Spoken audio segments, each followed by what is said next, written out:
مفتی صاحب آپ کو بھی شامل گفتگو کر لیتے ہیں اسی پوائنٹ پر. ایک تو یہ بتا دیجئے کہ یہ اس چیز سے کیسے بچا جا سکتا ہے بطور حکمران ہمیں کیسا ہونا چاہیے, اور پھر دوسرا یہ کہ صرف حکومتی ایوانوں کی ذمہ داری نہیں بنتی, عوام کی ذمہ داری بھی بنتی ہے, اور پھر علماء کرام کا کردار بہت ضروری ہے معاشرے میں, اور علماء کرام یقینی طور پر پوری امت مسلمہ کے لیے مشعل راہ ہے.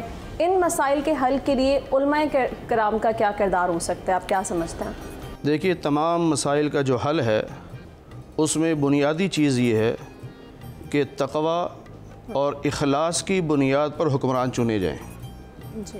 حکمران جب اپنی سلطنت کے ساتھ مخلص ہوں گے, اپنی عوام کے ساتھ مخلص ہوں گے, اور ان کے اندر تقوی بھی ہوگا, یعنی خوف خدا ہوگا, گناہوں سے اپنے آپ کو بچانے والے ہوں گے, تو تب ہمارے یہ مسائل حل ہوں گے. جب تک یہ دو چیزیں ہمارے حکمرانوں کے اندر نہیں آتی, کبھی بھی ہم ترقی نہیں کر سکتے. دوسری چیز یاد رکھیے, جس قوم نے بھی ترقی کی ہے تعلیم کی بنیاد پہ کی ہے. جی. ہمارے ہاں تعلیمی نظام جو ہے وہ نہ ہونے کے برابر ہے. بالکل. کیونکہ طبقاتی نظام ہے ہمارے ہاں. ایک ہی محلے میں آپ کو دو دو تین تین اسکول ملیں گے, ایک ہی گلی میں ملیں گے, ہر ایک کا سلیبس الگ ہوگا, ہر ایک کی فیس الگ ہوگی. جب ہر ایک کی فیسیں الگ ہیں, معیاری الگ ہے, تو پھر ہم کیسے ترقی کریں گے؟ خلافت عثمانیہ کی آپ تاریخ اٹھا کے دیکھیں, مسلمان 100% پڑھے لکھے تھے, خواندگی کی شرح 100% تھی. جی. اور جب سے انگریز بر صغیر میں آیا, اس نے تعلیمی نظام ایسا دیا کہ جس کی وجہ سے تعلیم کا بیڑا غرق ہو گیا. بالکل ایسے ہے. ہمارے ہاں ابھی کچھ ہو رہا ہے. جی. کہ جی جو انگریزی تعلیم حاصل کرے گا, میٹرک کر لیا, وہ پڑھے لکھے میں شمار ہوگا. ایک عالم ہے جو سارا قرآن جانتا ہے, احادیث جانتا ہے, اس کو پڑھا لکھا نہیں مانتے, وہ غیر خواندہ ہے. جی. اور جس نے میٹرک کر لیا وہ خواندہ ہے, پڑھا ہوا ہے. یہ کون سا نظام ہے آپ کے پاس؟ اور پھر تعلیم میں دیکھیں, ہمارے ہاں رٹا لگوایا جاتا ہے, بچوں کے ذہنوں کو, ان کی صلاحیتوں کو استعمال نہیں کیا جاتا. چاہیے تو یہ ہے کہ ان کو کوئی ہم ایک اصول دیں, اس اصول کی روشنی میں ان کی صلاحیتوں کو بروئے کار لے کے آئیں. اور پھر آپ اس وقت بھی دنیا کی تاریخ پڑھ کے دیکھ لیں, اٹھا کے دیکھ لیں, جتنے ممالک اس وقت ترقی یافتہ ہیں ان سب نے اپنی زبان میں ایجوکیشن دی ہے اور وہ کامیاب ہوئے. اپنی زبان میں تعلیم دی ہے. آپ چائنا کو دیکھ لیں, جاپان کو دیکھ لیں, فرانس کو دیکھ لیں, جرمنی کو دیکھ لیں, ان لوگوں نے انگریزی میں نہیں تعلیم دی, اپنی ملکی زبان میں تعلیم دی ہے, اور وہ اپنی زبان میں علم حاصل کرنا آسان ہوتا ہے. اور اپنی زبان میں جب تعلیم دیں گے تو وہاں سے کریم نکلے گی.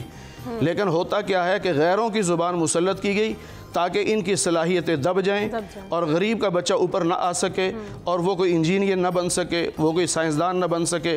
اس وجہ سے اس وقت عالم اسلام جو ہے وہ تنزلی کا شکار ہے.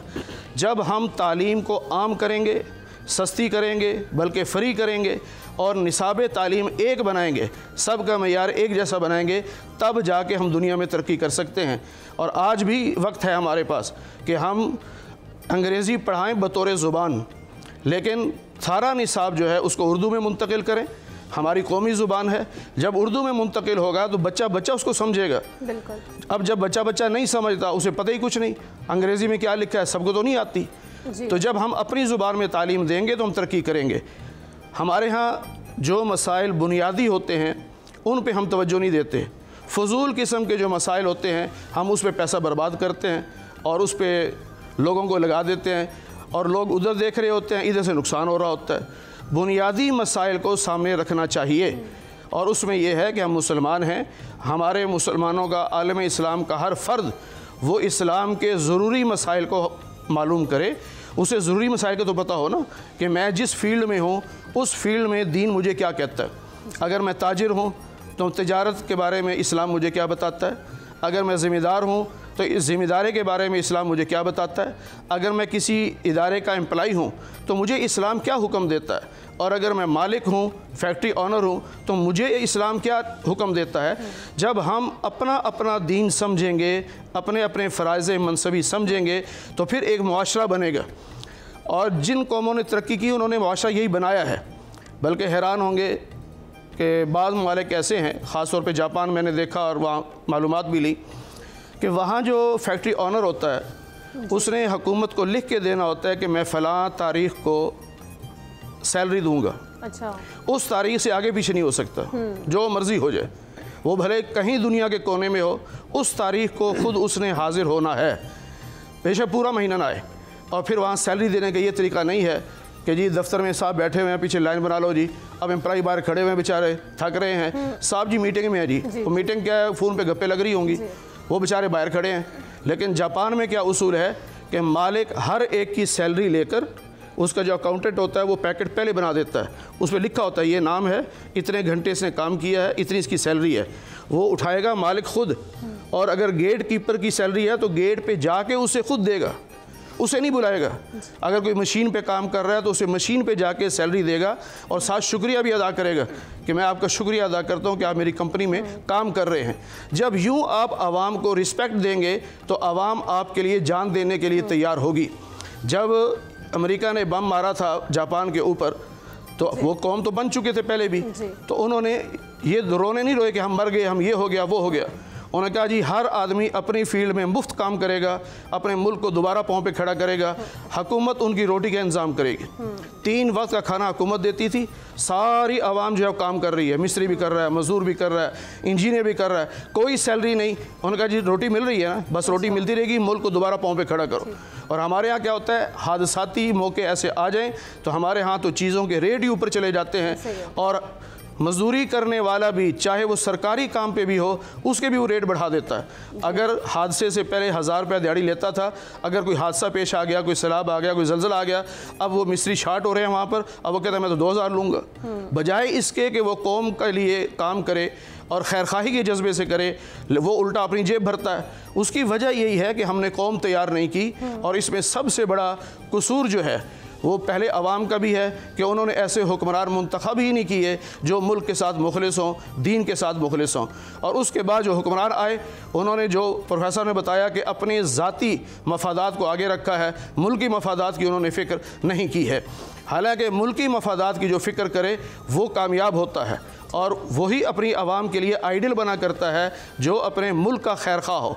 دیکھیے، میں آج کل ڈھنڈورا پیٹا جاتا ہے کہ جی اثاثے ان سے پوچھو جی، یہ سب سے پہلے سیدنا عمر رضی اللہ تعالی عنہ نے جاری کیا تھا، جسے گورنر بناتے تھے، اسے کہتے اثاثے لکھ کے یہاں جمع کرو۔ وہ اثاثے اوپن کیے جاتے تھے، پبلک کیے جاتے تھے، اور اس کے بعد پھر اثاثوں کا حساب لیا جاتا۔ ہر سال تمہارے اثاثے بڑھ گئے، کیوں بڑھے، کیسے بڑھے، بتاؤ۔ کہیں ایک ذرا سا بھی فالٹ ہوتا تو فوراً اس کو معزول کر دیتے تھے۔ تم دربان کھڑا نہیں کر سکتے، ذاتی مفاد آپ نہیں لے سکتے، تحفے طائف آپ نہیں لے سکتے، اس طرح کی ساری پابندیاں تھیں۔ لیکن ہمارے ہاں تو 6 مہینے میں کوئی حکمران رہے، کوئی وزیر بن جائے تو اس کی 7 نسلوں نے اتنا نہیں کمایا ہوتا جتنا وہ اکیلا کما لیتا ہے۔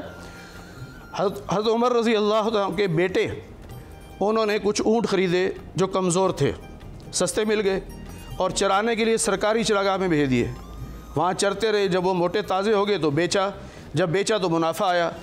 تو حضرت عمر رضی اللہ عنہ کو جب پتہ چلا تو پوچھا، ہاں بھی یہ کیسے تمہارے اتنے سستے اونٹ تھے، کمزور تھے، مہنگے بک گئے، صحت مند ہو گئے، کیسے؟ ان کا ابا جی چراگاہ میں چرائے تھے۔ کون سی چراگاہ میں؟ پتہ چلا وہ تو سرکاری تھی۔ آپ نے فرمایا جتنے کے خریدے تھے وہ پیسے تمہارے، اوپر کے سارے پیسے گورنمنٹ کے ہیں، بیت المال میں جمع کرو۔ کیوں تم نے سرکاری جگہ پر اپنے جانور چرائے؟ ہمارے ہاں تو جو ملازم ہے یا جو عہدے دار ہے، چلو اس کی حد تک تو مان لیا جائے نا، اس کو رعایت دی جائے، اس کو گاڑی دی جائے، اسے پٹرول دیا جائے، لیکن سارے خاندان کے لیے تھوڑی ہوتا ہے۔ اسی وجہ سے پھر عوام اور حکمرانوں کے درمیان خلیج ہے، تو ہم کیسے ترقی کریں گے؟ اور یہی پھر بنیادی وجوہات ہیں مفتی صاحب، کہ ہم دیکھتے ہیں کہ غریب غریب تر اور امیر امیر تر ہوتا جاتا ہے، اور نہ صرف حکمران بلکہ ہمیں عوام کو بھی یہ سوچنا چاہیے کہ ہم کیسے اپنے ذاتی مفادات سے نکل کے بطور قوم متحد ہو کر اسلام کے جو عالم اسلام